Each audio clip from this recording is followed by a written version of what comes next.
Welcome,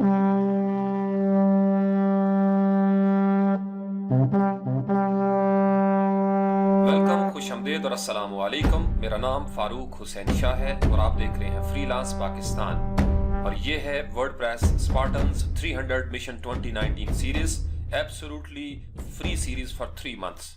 इसमें हम देखेंगे वर्डप्रेस के कोडेक्स को from scratch, theme development, plugin development, और हम कोशिश करेंगे कि हम उस स्टेज पे पहुंच जाएं कि थीम फॉरेस्ट जैसे प्लेटफॉर्म के ऊपर मेरे और आपके थीम जो हैं वो सेल होने के लिए पड़े हों और हम एक काबिल भरोसा डेवलपर बन सकें और लोग हमारे साथ रब्ता करें, रजू करें और ये कहें कि हाँ, ये जो स्पार्टन्स 300 सीरीज थी, इस ट्रेनिंग से गुजरने वाले लोग इस वक्त वर्डप्रेस के रिलायबल डेवलपर्स हैं। So without further ado, let's get started. Okay Spartans, task number 46 और मिशन फ्रंट एंड डेवलपमेंट में जावास्क्रिप्ट का ये पार्ट 3 है। इससे पहले वाले टास्क में हमने कुछ वेरिएबल के साथ प्रैक्टिस की थी। आज हम उससे एक स्टेप आगे बढ़ जाएंगे और अरेज को देखेंगे। इसी तरीके से गेट एलिमेंट बाय आईडी जो है उसकी प्रैक्टिस करेंगे और कोशिश करेंगे थोड़ा सा प्रैक्टिकल प्रोजेक्ट कर सकें, बजाय इसके कि हम कंसोल के अंदर कुछ चीज़ों की प्रैक्टिस करें। तो हम लाइव एक पेज के ऊपर जो HTML का हमने बनाया है उसके ऊपर हम इसकी प्रैक्टिस करेंगे। बॉडी के अंदर हम यहाँ पे एक हेडिंग टैग जो है वो दे देते हैं। अब चूंकि आप HTML और CSS कर चुके हैं, लिहाजा अब ये चीज़ें मुझे एक्सप्लेन नहीं करनी चाहिए। आपको पता होना चाहिए कि अब हमने क्लोज कैसे करना है। तो यहाँ से हेडिंग टैग जो है वो मैंने एक ले ली, let's practise some cool JS snippets, और उसके बाद हमने यहाँ से जनाब कर देना है हेडिंग टैग को क्लोज। और यहाँ से अब चूंकि ये JStraining.js एक ब्लैंक फाइल है, ये मैंने क्रिएट की थी। जावास्क्रिप्ट की फाइल को जब आपने सेव करना है तो उसके आखिर में .js आएगा। HTML की फाइल सेव होगी तो उसके आखिर में .html या htm लिखेंगे। यानी PHP के लिए आप लिखेंगे .php, जावास्क्रिप्ट के लिए लिखेंगे .js, CSS को आपने जब सेव करना है तो आखिर में आप लिखेंगे .css, और HTML के लिए आपके पास दो ऑप्शन होते हैं, या आप लिखें .html और या आप लिखेंगे .htm। इतना काफ़ी है, लेकिन HTML जो है वो ज़्यादा स्टैंडर्ड है, इसी तरीके से आप इसको लिख सकते हैं।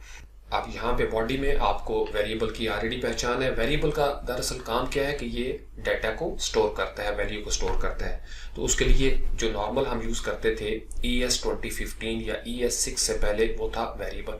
ये आज भी यूज़ होता है, लेकिन ये चूँकि इसका कुछ थोड़ा सा स्कोप लिमिटेड है, तो उसके लिए हम क्या करते हैं कि हमारे पास ऑप्शन होता है कि एक हमने वेरिएबल बनाया और उस वेरिएबल को हमने खास कन्वेंशन के साथ उसका नाम देना है। लेट्स से कि हमने स्पार्टन्स मिशन बनाया, अगर हम यहाँ पे सेमीकोलन दे दें और इसके बाद भी हम इसको डिक्लेयर कर सकते हैं। यानी अभी हमने सिर्फ इतना बताया कि वेरिएबल का नाम ये है, लेकिन उसकी वैल्यू क्या होगी, तो फिर हम लिखेंगे स्पार्टन्स मिशन और यहाँ से अगेन हमको इक्वल्स का साइन दे के इसकी कोई वैल्यू देनी पड़ेगी, या हम इसको शॉर्ट हैंड लिख सकते हैं जैसे इससे पहले हमने एक फंक्शन बनाया था। तो यहाँ पे अब स्पार्टन्स मिशन आपने एक वेरिएबल जो है वो क्रिएट कर दिया। अब इसके आगे फर्ज कर लें, इससे पहले तो आपने एक एक चीज बनाई है। अगर आप इक्वल के साइन के बाद इस तरीके से यहाँ पे दे दें, ये जो आपका स्क्वायर ब्रैकेट होती है, 2 दफा आपने जब अरे बनानी होती है तो आपको स्क्वायर ब्रैकेट्स जो है वो यूज करनी पड़ती हैं। अरे का काम होता है जैसे बिल्कुल एक लिस्ट होती है, आपने बहुत सारी चीजें एक ही जगह पे देनी है और ये वर्डप्रेस में भी इस्तेमाल होगी, इसलिए आपने इसको गौर से सुनना है। मैं कोशिश करूंगा बिल्कुल आसान अंदाज में आपको समझा सकूं। अरे हमने शुरू की, और ये किस में हम शुरू कर रहे हैं, वेरिएबल के अंदर। यानी वेरिएबल के अंदर आप एक फंक्शन भी क्रिएट कर सकते हैं, वेरिएबल में आप कोई सिंगल वैल्यू भी स्टोर कर सकते हैं, और वेरिएबल के अंदर आप एक अरे भी बना सकते हैं, और फिर उस अरे के अंदर फर्दर चीजें जो है वो आप ऐड कर सकते हैं। अब यहाँ पे हम कुछ वैल्यूज देंगे, डबल कोट मैंने दे दिया, और यहाँ पे सबसे पहले लेट्स से कि मैं लिख लेता हूँ मिशन 1, और उसके बाद हमने यहाँ से कॉमा दिया, डबल कोट में दे देता हूँ। यानी ये मुख्तलिफ वैल्यूज हैं। मिशन 2 लिख लेता हूँ, आप यहाँ पे कुछ भी लिख सकते हैं, और उसके बाद फिर मैंने कॉमा दिया और यहाँ पे डबल कोट के अंदर मैं लिख लेता हूँ, चूंकि मैं स्ट्रिंग लिख रहा हूँ, मिशन 3। आप अगर सिंगल कोट देना चाहें आप वो भी दे सकते हैं। यहाँ पे फिर मैंने कॉमा दिया और अगेन डबल कोट के अंदर मैं लिख लेता हूँ मिशन 4, और यहाँ से मैंने इसको क्लोज कर दिया। अब नॉर्मल आपकी अरे इस तरीके से कंप्लीट हो जाती है। आप इसके अंदर 50 चीजें लिख लें, आप इसके अंदर फर्ज कर लें इमेजेस का नाम लिखना चाहते हैं, या आप इसके अंदर कोई भी वैल्यू देना चाहते हैं, गाड़ियों का नाम लिखना चाहते हैं, दोस्तों का, फिजिक्स, केमिस्ट्री, बायो का रिजल्ट बनाना चाहते हैं, तो अरे का मतलब ये होगा कि वो एक लिस्ट बनाने लगे हैं। सेम वही चीज़ है, जब आपकी स्टेटमेंट खत्म हो जाए आप यहाँ पे सेमीकोलन देंगे। अब आपने एक वेरिएबल बनाया स्पार्टन्स मिशन और उसमें एक अरे डिफाइन कर ली। अब उसके बाद हमारे पास नेक्स्ट क्या होता है कि हमने इस चीज़ को देखना है डॉक्यूमेंट डॉट राइट करके। डॉक्यूमेंट डॉट राइट के बारे में आपने ये कंफ्यूजन नहीं लेनी कि ये हमने करना ही करना है, ये सिर्फ प्रैक्टिस के लिए हो रही है। जब हम इससे आगे बढ़ेंगे तो आप देखेंगे कि हम गेट एलिमेंट बाय आईडी के साथ ये चीज़ें जो है वो देख सकते हैं, या हमारे पास और बहुत सारे ऑप्शन है कि हम उसको पेज के ऊपर अप्लाई कर सकते हैं चीज़ों को, आईडीज के साथ, क्लास वगैरह के साथ। फिलहाल हम चूंकि देखना चाहते हैं ब्राउजर के अंदर, तो यहाँ पे हम लिखेंगे डॉक्यूमेंट डॉट राइट। इसका मतलब यह है कि डॉक्यूमेंट में आप लिखो और उसके बाद आपने पैरेंथेसिस देनी है, सेमीकोलन देना है, उसके बाद हम यहाँ से इसको क्लोज कर देंगे और उसके बाद एक अपॉस्ट्रॉफी दे देंगे, ताकि हमारा जो काम शुरू हुआ था इस अपॉस्ट्रॉफी से लेके इनपुट टाइप से पहले यहाँ से भी स्टार्ट किया और यहाँ पे हमने इसको एंड कर दिया। अब इसके अंदर हम क्या लिखवाना चाहते हैं ये तो हमने कर लिया, लेकिन इसके आगे हमने ये वेरिएबल का नाम चाहिए देना होता है। क्योंकि इस वेरिएबल के आगे अरेज है, मुख्तलिफ डाटा है, तो जब हम इसको कॉल करेंगे ये सारी वैल्यूज चूंकि इसने स्टोर कर ली, तो इस एक लफ्ज को लिखने से हमारी ये सारी वैल्यूज जो है वो नजर आना शुरू हो जाएंगी। अब यहाँ पे मैंने कॉमा दिया और इसको मैं यहाँ से कर लेता हूँ कंट्रोल सी जो मेरा वेरिएबल है, और यहाँ पे मैं इसको कर लेता हूँ कंट्रोल वी। अब स्पार्टन्स मिशन को मैंने पेस्ट किया तो ये चूंकि एक अरे है, अब इसको कैसे पता चलेगा कि अरे जो है उसमें से मैं क्या देखना चाहता हूँ, तो अगेन मुझे स्क्वायर ब्रैकेट 2 दफा देनी पड़ेगी। अब लेट्स से कि मैं इसमें से एक नंबर की वैल्यू जो है वो देखना चाहता हूँ, यहाँ पे मैंने 1 लिखा, अब उसके बाद मैंने कॉमा दिया। अब यहाँ पे चूंकि मैंने मुख्तलिफ वैल्यूज देनी है तो मैं ये चाहता हूँ कि इसमें HTML का एक ब्रेक का टैग जो है वो भी आ जाए, तो अगेन मैंने इस तरीके से सिंगल कोट दिया और इसके अंदर मैं ब्रेक का टैग जो है वो दे देता हूँ इस तरीके से। तो ये आपने एक लाइन जो है वो बना ली। अब इसको आप करेंगे कंट्रोल एस, ये चूंकि आपका इसी जगह पे मौजूद था तो अब आपका ये मुकम्मल हो गया, लेकिन चूंकि इसको अभी तक हमने इस फाइल में नहीं दिया और इसको हमने कनेक्ट किया है, अगर हम इसको यहाँ पे रखना चाहें तो फिर हम इसको स्क्रिप्ट करेंगे। तो फिलहाल हम इसको क्या करते हैं, यहाँ से हमने इसको कंट्रोल एक्स किया और उसके बाद हम इसको यहाँ पे जो हमारी जावास्क्रिप्ट की फाइल है इसमें हम कंट्रोल वी कर लेते हैं। यहाँ से हमने इसको कंट्रोल एस किया और इसको भी हम कंट्रोल एस कर लेते हैं। अब यहाँ पे हम फ्रंट एंड पे आए, इसको हम करेंगे रिफ्रेश। अब यहाँ पे आपने नोट किया ये आपको नीचे नजर आ रही है और वो ऊपर नजर आ रहा है, क्योंकि जावास्क्रिप्ट इस तरीके से कॉल हुआ है और ये हमारे पास HTML के अंदर है। अगर हम इसको यहाँ पे नीचे करना चाहें तो फिर हम यहाँ पे भी इसको कर सकते हैं। लेट्स से कि हमने इसको स्क्रिप्ट किया और यहाँ पे इस तरीके से स्क्रिप्ट दोबारा कर दिया। ये फिलहाल इजी हैक है और इसके बड़े ज़बरदस्त तरीके होते हैं। गेट एलिमेंट बाई आईडी के साथ हम इसकी जगह भी रख सकते हैं, कैनवस भी बना सकते हैं। अब यहाँ पे इसके अंदर अगर हम उसको कंट्रोल वी कर दें, वो जितना भी हमने लिखा था, कंट्रोल एस करते हैं और यहाँ से इस सारे हिस्से को हम कमेंट आउट कर देते हैं। कंट्रोल एस किया, फ्रंट एंड पे आते हैं, इसको करेंगे रिफ्रेश। अब जब आप रिफ्रेश करेंगे, चूंकि इसका खास स्ट्रक्चर है, डॉक्यूमेंट ऑब्जेक्ट मॉडल में सबसे पहले हेडिंग टैग आई और उसके बाद आपको ये चेक बॉक्स नजर आ रहा है। अब इसमें उसने मिशन 2 लिखा हुआ है। यहाँ पे हम आके देखते हैं तो हमारे पास मिशन 2 जो है वो यहाँ पे लिखा हुआ है 1, 2, 3 और 4, लेकिन मिशन 2 जो है ये दूसरे नंबर पे बजाय नजर आ रहा है। यहाँ पे हमने 1 लिखा था। जो पुराने हैं उनको तो पता होगा। आपने ये याद रखना है कि अरे के अंदर जितनी भी वैल्यूज होंगी वो हमेशा 0 से शुरू होती हैं। ये पक्का पॉइंट आप याद रखें। जो भी यहाँ पे पहले नंबर पे लिखा होगा वो दरअसल 1 नहीं होगा, वो 0 होगा, यानी 0 को आप 1 कंसिडर कर ले। तो इसका मतलब अगर मुझे मिशन 1 चाहिए तो फिर मैं यहाँ पे दूंगा 0, कंट्रोल एस करूंगा, फ्रंट एंड पे आगे इसको रिफ्रेश करूंगा। अब आपका ये मिशन 1 हो जाएगा क्योंकि आपने वैल्यू दे दी है 0। आप फर्ज कर ले मैंने चारों वैल्यू जो है यहाँ पे डिस्प्ले करवानी है, तो मेरे पास तरीका कार क्या है, यहाँ से स्क्रिप्ट को हम नीचे कर लेते हैं और यहाँ से भी हम इसको थोड़ा सा सेट कर लेते हैं। अब फर्ज कर ले मैं इस पूरी लिस्ट को यहाँ पे डिस्प्ले करवाना चाहता हूँ, तो फिर मुझे इसके लिए क्या करना पड़ेगा, मैं यहाँ से इसको कंट्रोल सी करूंगा और कंट्रोल सी करने के बाद इसको कंट्रोल वी कर देता हूँ और इस 0 की जगह पे मैं कर देता हूँ 1, कंट्रोल एस करूंगा, फ्रंट एंड पे आके इसको करूंगा रिफ्रेश, मिशन 2 आ गया। इसका मतलब यह है कि इसके लिए अगर मुझे अरे के बाकी चीजें भी यहाँ पे चाहिए तो फिर मुझे इसको दोबारा से कंट्रोल सी करना पड़ेगा और अगेन मुझे इसको कंट्रोल वी किया और यहाँ पे इसको मैं कर दूंगा 2, इसको मैं कर दूंगा 3, कंट्रोल एस किया, फ्रंट एंड पे आते हैं, इसको रिफ्रेश करेंगे। अब आपकी अरे के सारे आइटम्स मिशन 1 2 3 4 जो है वो यहाँ पे नजर आ गए हैं। और चूंकि ये चेक बॉक्स है, आप इसकी जगह पे OLLI भी दे सकते हैं, आप इसकी जगह पे बटन बना सकते हैं। इसी तरीके से आपके पास और बहुत सारे ऑप्शन है HTML के अंदर। अब यहाँ पे मुझे मैनुअली ये सारा काम करना पड़ा। अब फॉर एग्जांपल मैं इसमें कोई और आइटम ऐड करता हूँ, मेरा क्लाइंट आता है और वो कहता है जी इसके अंदर ये 10 आइटम है, ये ऐड कर दें। तो इसका मतलब ये है कि मुझे फिर 10-15 मिनट लगेंगे और उसको ऐड करना पड़ेगा। लेट से मैं मिशन 5 को ऐड करता हूँ, फ्रंट एंड पे आता हूँ, इसको मैं करूँगा रिफ्रेश। अब वहाँ से मैंने ऐड कर दिया, लेकिन यहाँ पे ये डिस्प्ले नहीं हुआ। इसका मतलब ये है कि मैं अभी तक एक स्टैटिक काम कर रहा हूँ, हार्ड कोड कर रहा हूँ। यानी अगेन मुझे क्या करना पड़ेगा, Ctrl+C करूँगा और यहाँ से दोबारा से मुझे इसको Ctrl+V करना पड़ेगा। अब अगर मैं इसको 4 करूँगा, 4 का मतलब अरे में जो 5वें नंबर पे है वो डिस्प्ले होगा, एक नंबर ये पीछे होता है। 1 का मतलब 0 नंबर पे जो है, यानी यहाँ से शुरू होगा 0 1 2 3 4 और 5। तो Ctrl+S करते हैं फ्रंट एंड पे, ये सारी चीजें जो है वो हमें नजर आना शुरू हो जाएंगी। जो ही रिफ्रेश किया मिशन 5 भी आपको नजर आया। तो ये जो एक्शन हमें रिपीट करना पड़ा रिडेंडेंट अंदाज में, बार बार इसको कॉपी पेस्ट करना पड़ा, इसको अवॉइड करने के लिए फिर एक कॉन्सेप्ट आया जिसको हम कहते हैं जावास्क्रिप्ट में लूप। ये लूप आपकी PHP में भी है और ये लूप वर्डप्रेस में भी बड़ी मशहूर है। इंशाल्लाह ताला हम जब आगे पहुंचेंगे तो आपको उसको समझने में आसानी होगी अगर आप यहाँ पे ये समझ गए। लूप का तकरीबन फलसफा तमाम प्रोग्रामिंग लैंग्वेजेस में एक तरह का है। जैसे इससे पहले वाले टास्क में आपने जो कंडीशनल स्टेटमेंट थी इफ और एल्स, उसको अच्छे तरीके से समझ लिया है। अब यहाँ से हम इसको क्या करेंगे, अब लूप बनाने के लिए हमारे पास फॉर होता है, फॉर इन होता है, वाइल लूप होती है। लेट्स से कि हम फॉर के साथ प्रैक्टिस करते हैं। अब यहाँ पे सबसे पहले आप लफ्ज लिखेंगे फॉर। फॉर जब आपने लिखा तो आपकी लूप शुरू होगी। उसके बाद आपने इसके आगे देने होते हैं 2 पैरेंथेसिस। 2 पैरेंथेसिस देने के बाद यहाँ पे आगे हम देंगे उसके कर्ली ब्रैकेट 2 दफा, जैसे आपने CSS में भी किया था। ये आपका एक फंक्शन का भी स्टाइल होता है जावास्क्रिप्ट के अंदर, PHP में, वर्डप्रेस में इसी तरीके से फंक्शन बनते हैं। अब उसके बाद ये आपका स्ट्रक्चर हो गया लूप के लिए।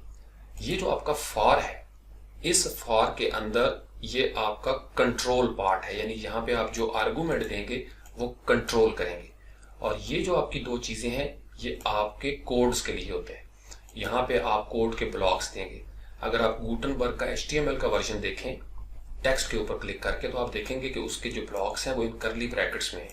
चूंकि ब्लॉक आपके रहते ही इन कर्ली ब्रेसेस के अंदर है, ये बात आपने याद रखनी है। इसलिए ब्लॉक का कॉन्सेप्ट जो है वो हमें नजर आता है गुटनबर्ग के साथ। तो कर्ली ब्रेसेस के अंदर हम ब्लॉक्स की सूरत में काम करते हैं। मुख्तलिफ ब्लॉक्स हम यहाँ पे लिख सकते हैं। कोई एक लाइन उसकी एक ब्लॉक होगी, फिर दूसरी लाइन दूसरा ब्लॉक हो जाएगा, और इस पूरी चीज को हम कहेंगे कि ये उसका फंक्शन एक बन गया है। अब इस कंट्रोल पार्ट में लूप के अंदर हमारे पास 3 हिस्से होते हैं और 2 दफा हमें सेमीकोलन यूज करना पड़ता है इस तरीके से। यानी आपका ये 1 2 और 3, 2 दफा सेमीकोलन और 3 हिस्से। अब पहले हिस्से में लूप के लिए हम वेरिएबल बनाते हैं इंडेक्स का, और उसके लिए हम लिखते हैं यहाँ पे INDEX, इक्वल का निशान दिया, और उस इंडेक्स के बाद हम इसकी वैल्यू जो है वो दे देते हैं 0 हमने इसलिए दिए क्योंकि हमने अरे को पहले नंबर से शुरू करना है और सारी अरे को लूप में लेके चलना है। अब इस इंडेक्स की जगह पे बजाय इसके कि आप इंडेक्स लिखते, एक शॉर्ट लफ्ज है, आपने अक्सर देखा होगा जावास्क्रिप्ट के कोड के अंदर और सोचा होगा कि ये आई क्या चीज है, तो यहाँ पे शॉर्ट करके इसको लिख देते हैं आई। इंडेक्स की जगह पे आई लिख दिया, इसका मतलब ये है कि ये इंडेक्स है। अब ये आपकी पहली स्टेटमेंट होगी इस कंट्रोल पार्ट के अंदर। दूसरे नंबर पे हम इसी आई को, ये जो आपका इंडेक्स है, उसको हम लिखते हैं, और उसके बाद हमने इस अरे को बताना होता है लेस देन का साइन हम यहाँ पे देते हैं, और लेस देने के बाद आपने वेरिएबल जो है वो यहाँ पे दे देना है। Ctrl+C कर लिया आपने, और यहाँ से ये जो वेरिएबल था अरे का वो आपने Ctrl+V कर दिया, और यहाँ पे हम इसको दे देते हैं थोड़ी सी स्पेस ताकि ये अच्छा नजर आए हमें इस तरीके से। अब स्पार्टन्स मिशन और इसके बाद जावास्क्रिप्ट की ये कन्वेंशन होती है कि हमने इसकी चूंकि टोटल लेंथ बतानी है कि ये कितनी है, तो यहाँ पे हम डॉट डालेंगे, जैसे डॉट राइट लिखता है, डॉट इनर HTML के साथ डील करता है, डॉट सोर्स इमेज के साथ, या आपका डॉट स्टाइल जो है वो CSS के साथ होता है। तो यहाँ पे अगर हम लिखते हैं लेंथ, तो इसका मतलब यह है कि हमें ये पूरा एक ट्रिगर करके बता देगा लूप के अंदर। और उसके बाद आपके पास ये जो तीसरा सेमीकोलन के बाद जगह बनती है, इस जगह पे हम इंक्रीमेंट की वैल्यू देते हैं। वो आप प्लस प्लस के साथ करना चाहते हैं या वो आप माइनस माइनस के साथ भी कर सकते हैं। यानी मैं यहाँ पे लिखूंगा आई और उसके बाद अगर मैं 2 दफ़ा प्लस प्लस कर दूंगा तो इसका मतलब ये है कि ये इंक्रीमेंट की वैल्यू है। अगर मैं 2 दफ़ा माइनस कर दूंगा तो ये माइनस होना शुरू हो जाएगी। तो यहाँ पे हम करते हैं प्लस प्लस।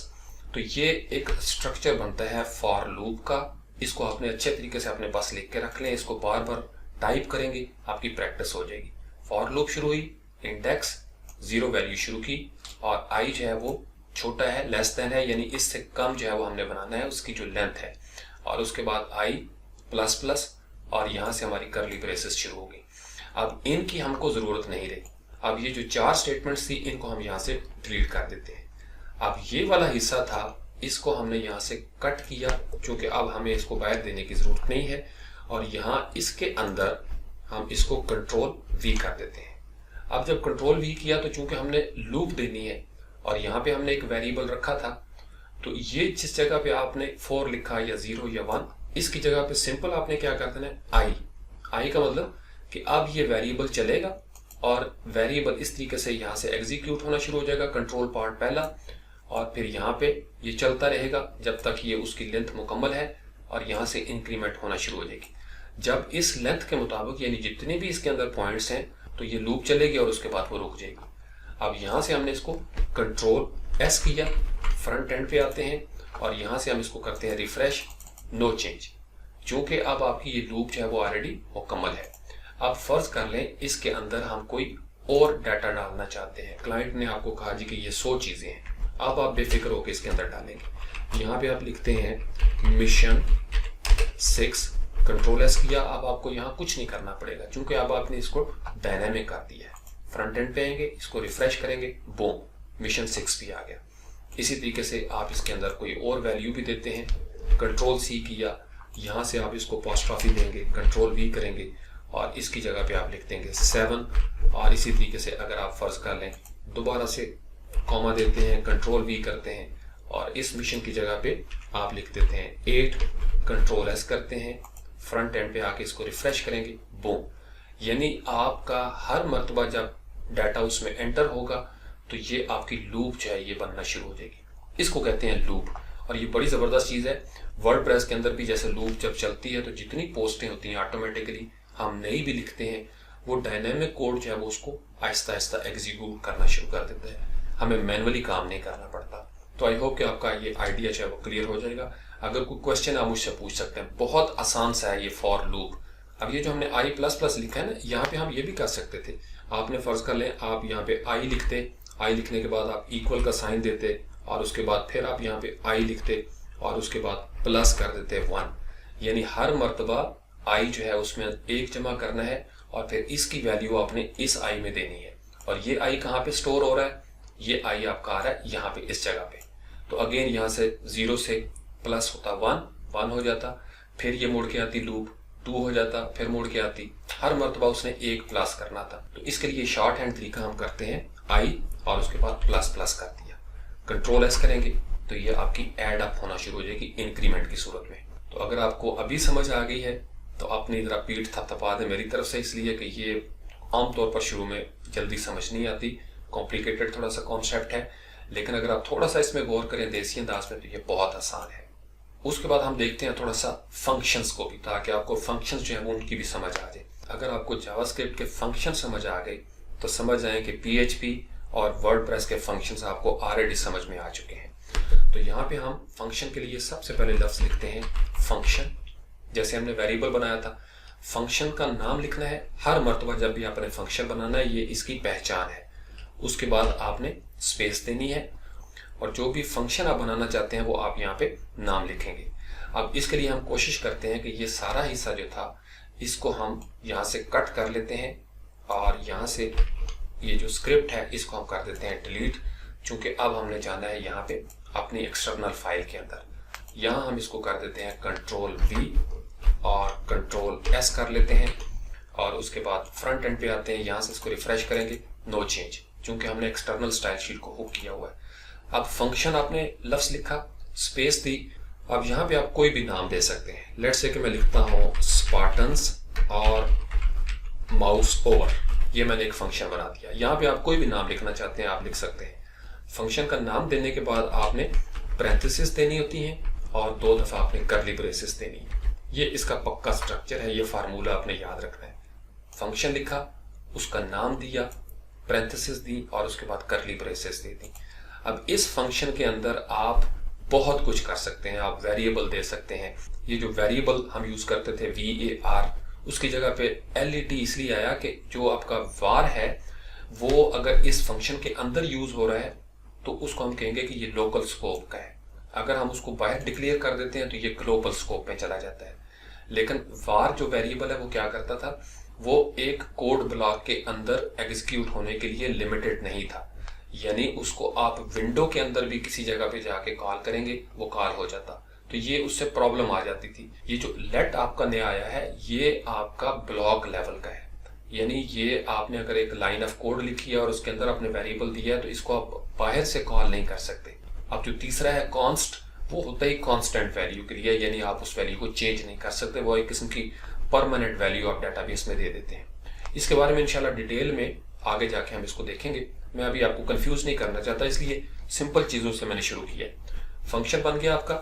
अब इस फंक्शन के अंदर हम कोई चीज देते हैं। लेट्स से कि आपने सिंपल प्रैक्टिस के लिए यहाँ पे करना है अलर्ट, ये आपने किया था कंसोल के अंदर भी, और उसके बाद दोबारा से आप यहाँ पे देंगे। ये जो अलर्ट है, प्रॉम्प्ट है या कंसोल लॉग वगैरह, ये जावास्क्रिप्ट की अपनी चीजें हैं, हम सिर्फ उनको यूज कर रहे हैं। अलर्ट लिखा और उसके बाद आपने सेमीकोलन दे दिया और इस अलर्ट के अंदर हम लिखते हैं, लेट्स से कि हम लिखते हैं हेलो भाई साहब रामनाथ। ये हमने एक लफ्ज लिख दिया। आप यहाँ पे इंग्लिश लिख सकते हैं कोई भी, क्योंकि ये आपकी स्ट्रिंग है लिहाजा मैं इसको यहाँ पे डबल कोट जो है वो दे देता हूँ। अब हेलो भाई साहब रामनाथ, ये आपने अलर्ट कर दिया मैसेज। अब नॉर्मली जब हमने फंक्शन को कॉल करना होता है तो हम ये फंक्शन का पूरी स्ट्रिंग जो है वो नीचे देते हैं और उसके बाद हम इसको सेमीकोलन जो है वो दे देते हैं आखिर में, ताकि आपका फंक्शन जो है वो इस तरीके से नजर आए। वर्डप्रेस में भी आपको यहाँ पे ऐड एक्शन वगैरह नजर आएगा।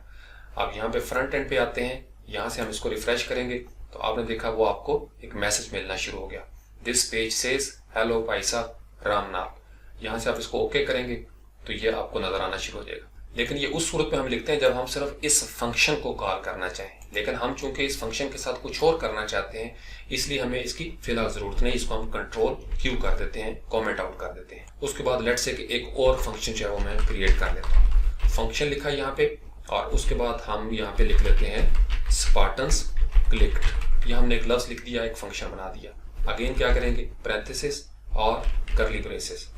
यहाँ से इसको नीचे ले आएंगे। पहले आपने किया था माउस ओवर के साथ, अब आप एक क्लिक्ड का फंक्शन बना रहे हैं। इसका कैसे इस्तेमाल करना है HTML में वो मैं अभी आपको समझाना चाह रहा हूँ। तो ये जो फंक्शन मैं दे रहा हूँ इसको मैंने जोड़ना है HTML के साथ, जैसे हमने CSS में स्टाइल दिया था। तो यहाँ पे स्पार्टन्स क्लिक्ड आपने लिख लिया और इस जगह पे आप अलर्ट कर देते हैं और पैरेंथेसिस देंगे, सेमीकोलन देंगे और इस अलर्ट में हम मैसेज दे देते हैं इस तरीके से कि मेरी जान कैसे हैं आप। ये हमने एक लफ्ज लिख दिया। हम चूंकि जावास्क्रिप्ट में अपनी पंजाबी भी चला सकते हैं, ये हमारी मर्जी है, डेवलपर तो कुछ भी कर सकते हैं। तो मेरी जान कैसे हैं आप, ये आपने कर दिया अलर्ट और उसके बाद हम आ जाते हैं नीचे। अब ये 2 फंक्शन आपने क्रिएट कर दिए। अब इन 2 फंक्शंस को हमने अपने HTML के साथ कहीं पे जोड़ना है। तो लेट्स से कि मैं यहाँ पे करता हूँ, बटन का एक मैंने टैग बनाया और इस तरीके से बटन को हम यहाँ पे क्लोज कर देते हैं। ये तो नॉर्मल है, आपका बटन क्रिएट हो जाएगा। आप यहाँ पे लिखते हैं माउस ओवर मी, यानी पहला बटन है, इसके ऊपर आपने माउस ओवर करना है, कंट्रोल C करना है और इसके बाद हम इसको कर लेते हैं क्लिक मी और यहाँ पे हम लिख लेते हैं click on me, control S किया। फ्रंट एंड पे आते हैं और इसको हम करते हैं रिफ्रेश।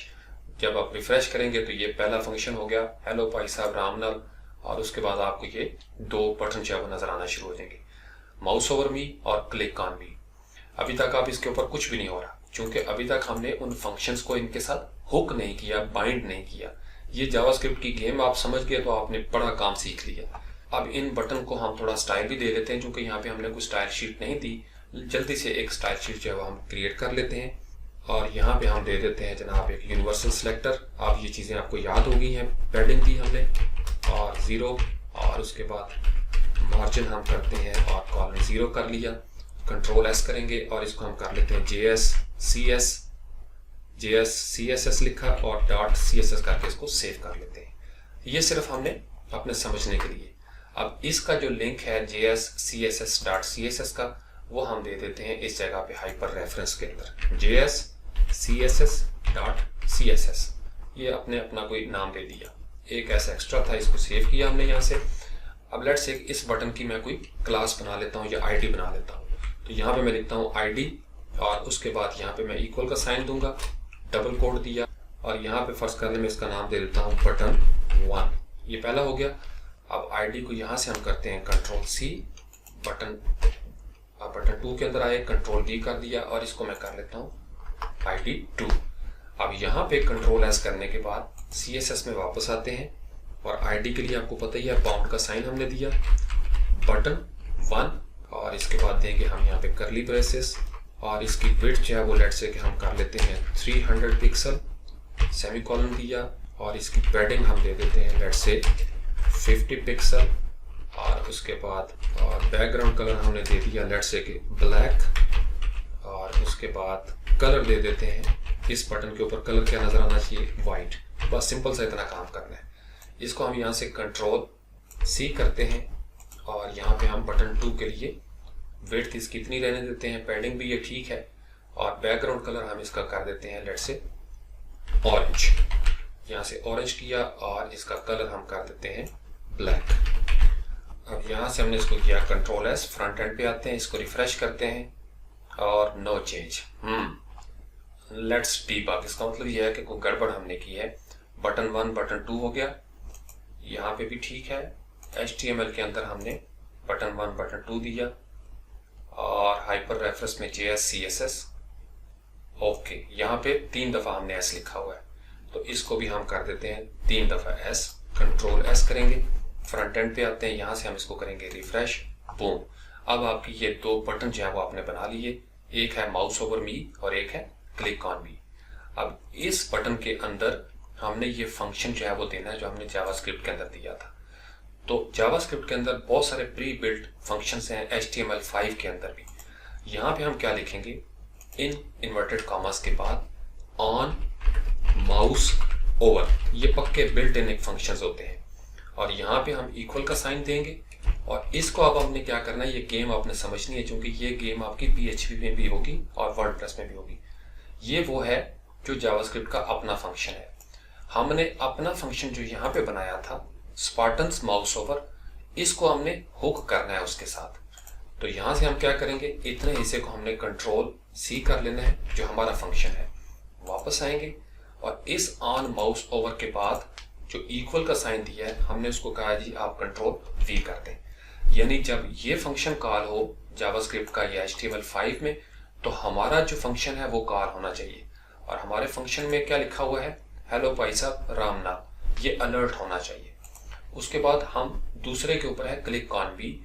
तो जावास्क्रिप्ट के अंदर यहाँ पे एक हमारे पास मौजूद होता है ऑन क्लिक और उसके बाद इक्वल का साइन देना है, डबल कोड आपने देना है और ये जो दूसरा फंक्शन आपने क्रिएट किया था इसको हम कंट्रोल C करते हैं और HTML के अंदर जाके इसको कंट्रोल V कर देंगे। यहाँ तक आप समझ गए। यानी आप इसको बाइंड कर रहे हैं, आपने HTML का बटन बनाया और यहाँ पे आपने जो बाय डिफॉल्ट एक फंक्शन था उसके साथ आपने हुक कर दिया अपना फंक्शन। सेम ये गेम होती है वर्डप्रेस के अंदर कि वर्डप्रेस ने अपनी कुछ चीज़ें बनाई हुई हैं, कुछ फंक्शन बनाए हैं।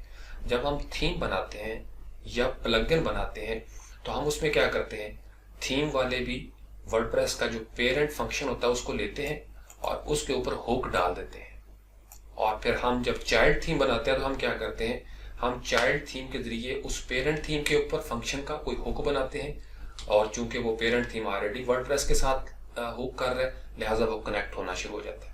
सेम यही चीज़ है जब आपका प्लगइन कोई आता है और उस प्लगइन के ऊपर एड ऑन्स आते हैं तो वो फिर हुक होते चले जाते हैं। तो अब हमने अपना एक फंक्शन जो है वो हुक कर दिया। आई होप कि आपको समझ आ गई होगी, मैंने बिल्कुल आसान लफ्ज़ों में आपको बताया। अब यहाँ पे हमने इसको किया कंट्रोल S, यानी एक बटन 1 जो है उसके ऊपर माउस ओवर हमने करना है और दूसरे के साथ क्लिक करना है और ये मैसेज आने चाहिए अलर्ट दोनों दफ़ा। यानी माउस ओवर करेंगे तो ये मैसेज, क्लिक करेंगे तो ये मैसेज। तो फ्रंट एंड पे आते हैं और यहाँ से हम इसको करते हैं रिफ्रेश। अब सबसे पहले हम माउस ओवर के ऊपर जो ही हवर करेंगे तो आपने देखा वो मैसेज आना शुरू हो गया कि हेलो भाई साहब राम नाम। इसको हमने ओके कर दिया। यहाँ पे हवर करने से कुछ नहीं हुआ, इसके लिए हमने फंक्शन दिया था क्लिक ऑन मी। जो ही आप क्लिक करेंगे तो यहाँ पे आपका मैसेज आ गया कि मेरी जान कैसे हैं आप, ये ओके कर। तो यहाँ से हमने इसको कर दिया ओके। अब आपको समझ आ गया कि इस तरीके से आप स्लाइडर्स बनाते हैं। मेन्यू के ऊपर को क्लिक करेंगे, पॉपअप आ जाएगा। अब आप इसको अगर लाइट बॉक्स की जावास्क्रिप्ट की लाइब्रेरी के साथ जोड़ दें, आप इस पर क्लिक करेंगे तो ये आपका पॉपअप हो जाएगा। तो इस तरीके से ये सिर्फ आपको भी थोड़ी सी मैं बेसिक नशा जो है वो देना चाहता हूँ ताकि आपको आइडिया आ जाए उस चीज़ में।